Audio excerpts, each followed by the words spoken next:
You know, it's Thursday, and that means it's soul plates. And when it gets cool, what do you think of? Maybe you do think of soup, and you think of why not when I think make of cool, something I think that's of Jerry Manley. well, quite naturally. That's quite naturally. But it's the end of this. You know, corn. We've had a whole season full of corn, It is the end of the season, which is sad to me because I mean, while you get corn all year round, you just can't get it like this. You know, same with tomatoes, same kind of thing. So while fall is a lot of people's favorite season, you know, end of the year, spring, summer kind of thing, we're at the end of the corn season. So we're going to do a little corn chowder with fresh corn on the cob. I like it. Now, what I want to do is I want to show people how to extract the most flavor from your corn to get that, because sometimes you'll eat corn chowder and you'll feel the corn in there, but it just doesn't taste like corn. Right. So what I started with is raw corn on the cob, okay? And then I sliced off the corn, put it in this pot, put the cob in as well, okay? Heavy cream. That's what that is. Then I steep this for, brought up to like a simmer for about 40 minutes. So a low simmer, and that kind of cooked that corn in there with that heavy cream. And you got to be careful, of course, cooking with heavy cream because it will bubble over. Okay. So then what I did was also I cooked up some russet potatoes. I cubed them up. Okay. So you just want to throw that in there. Now this, believe me when I tell you, you're going to get nothing but corn flavor here. In this time of year, I use corn for as much as I can because, like I said, once again, it is down toward the end. Now I've got some bacon and onions that I rendered down. And the cobs are still in there. Cobs are still in there, but I'm going to take them out in a few minutes. Yep. Oh, okay. Yep. We'll leave them in there as long as we can. And actually, I did this last night, so it sat overnight, which is even better, okay, in the fridge. Now, to start to all good soups, bacon and onion. And throw that in there, of course. All right, then I'm going to stir that in there. Now,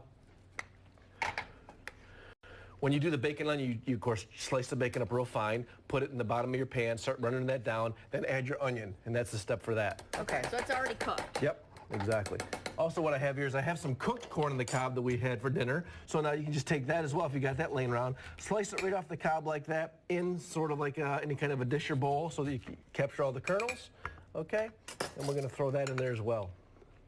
And that's just kind of getting rid of what you got left over, okay? Right, so there's no waste. Yep, so let's take a couple of these cobs out so we can see what we got going. I like the idea, though. You leave them in there because they do have flavor.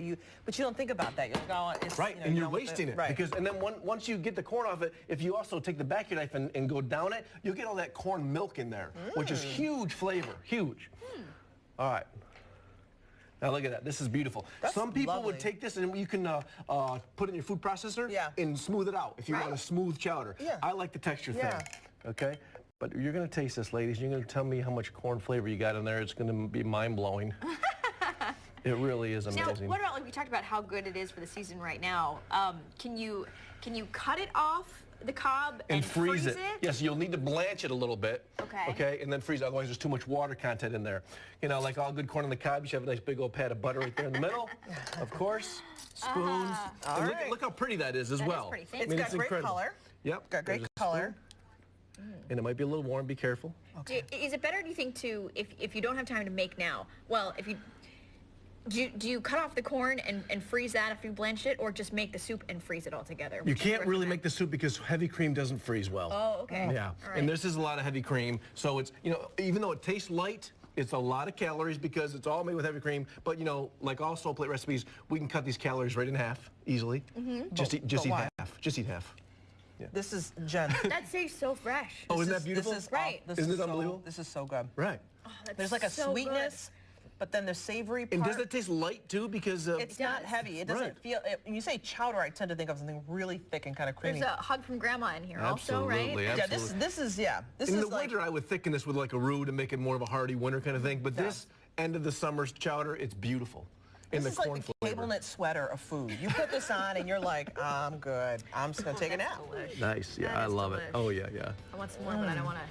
Oh, so good. And then corn, we use it for pancake batter. Oh, my God, I double dipped. Throw that in there. I know. If you did, I'm going to also. I'm so sorry, Jerry. That's all right. I lost my mind. I think we're You see what happened? You see what you do?